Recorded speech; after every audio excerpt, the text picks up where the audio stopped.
All right, welcome back. 6:14 your time. President Trump and former Vice President Joe Biden held dueling town halls last night. The two candidates were supposed to have their second presidential debate, but it was canceled after the president tested positive for COVID-19, then declined to debate virtually. Now, the coronavirus was the biggest topic of the night, with cases surging in much of the country now.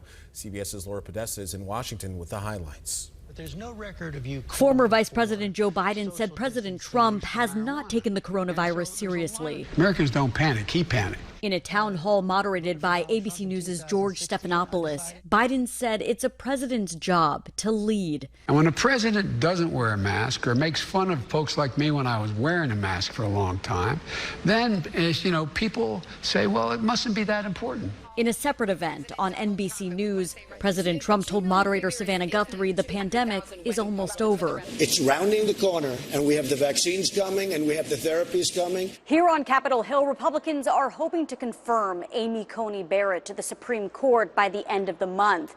Biden was pressed if he would try to add more justices to the high court if Democrats sweep the election. But don't voters have a right to know where you stand? They do have a right to know where I stand, and I'll have a right to know where I stand before they vote. President Trump was again asked to denounce white supremacy. Are you listening? I denounce white supremacy. He was also questioned on his Twitter activity, specifically his retweet of a fringe conspiracy theory that Biden orchestrated the killing of SEAL Team 6 to cover up the fake death of Osama bin Laden. I'll put it out there. People can decide for themselves. I don't take a position. You're not like someone's crazy uncle who can just retweet whatever. President Trump and Biden will face off in the final presidential debate on Thursday.